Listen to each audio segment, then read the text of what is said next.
السلام علیکم ورحمۃ اللہ۔ ابلیس شیطان کی پیدائش کیسے ہوئی؟ کیا ابلیس سے پہلے کوئی شیطان یا جن موجود تھا؟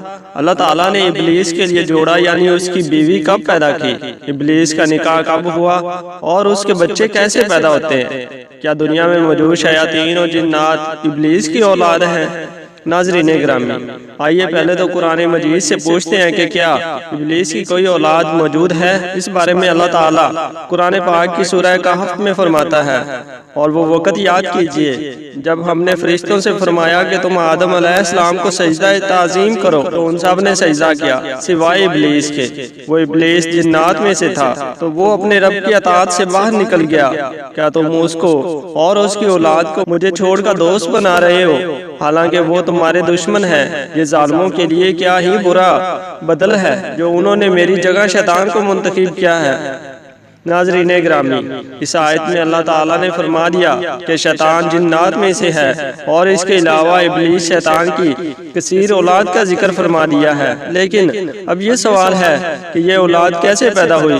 علامہ عبد الرحمن بن علی الجوزی اس آیت کی تفسیر میں فرماتے ہیں کہ حسن اور قتادہ سے روایت ہے کہ اس آیت میں شیطان کی ذریت سے مراد شیطان کی اولاد ہے۔ یہ شیطان کی اولاد ایسے ہی پیدا ہوتی ہے جیسے بنی آدم کی۔ رحمت الہی سے ملعون ہونے سے پہلے شیطان کا نام عزازیل تھا۔ آدم کو سجدہ نہ کرنے اور حکم الہی کی خلاف ورزی کی پاداش میں اس کا نام ابلیس تجویز کر دیا گیا۔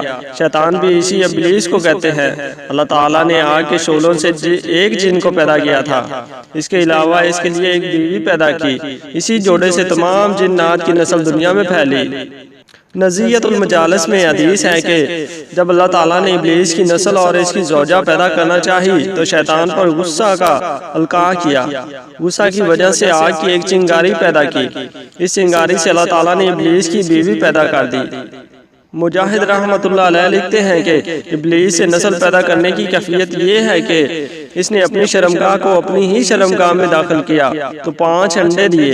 ان کا کہنا ہے کہ اصل ذریت یہ ہے کہ حیات حیوان میں شیطان کی افزائش نسل کے بارے میں روایت کچھ اس طرح ہے۔ اللہ تعالیٰ نے ابلیس کی دائنی ران میں مرد کی شرمگاہ اور بائیں میں عورت کی شرمگاہ پیدا کی ہے، جس سے ہر روز 10 انڈے نکلتے ہیں، اور ہر انڈے سے شیطان مرد اور شیطان عورتیں پیدا ہوتی ہیں۔ ناظرین گرامی، یہاں یہ بات بتاتے چلیں کہ جنات اور شیاطین 2 الگ مخلوقات ہیں۔ علامہ زمخشری نے اپنی کتاب ربیع الابرار میں لکھا ہے کہ حضرت ابو ہریرہ رضی اللہ تعالیٰ عنہ بیان فرماتے ہیں اللہ تعالیٰ نے 4 قسم کی مخلوقات پیدا کی ہیں: ملائکہ، شیاطین، جنات اور انسان۔ پھر اس کے 10 حصے کیے، 9 حصے ملائکہ، 1 حصہ شیاطین، جنات اور انسان۔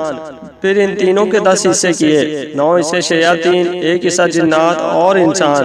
اس کے بعد جنات اور انسان کے 10 حصے کیے تو 9 حصے جنات اور 1 حصہ انسان۔ قاضی ثناء اللہ پانی پتی تفسیر مزری میں لکھتے ہیں کہ انسانوں کے باپ ابو البشر، جنات کے باپ الجان، جبکہ شیاطین کا باپ ابلیس ہے۔ جنات میں کچھ مسلمان ہیں، کچھ کافر، مرتے بھی ہیں، پیدا بھی ہوتے ہیں۔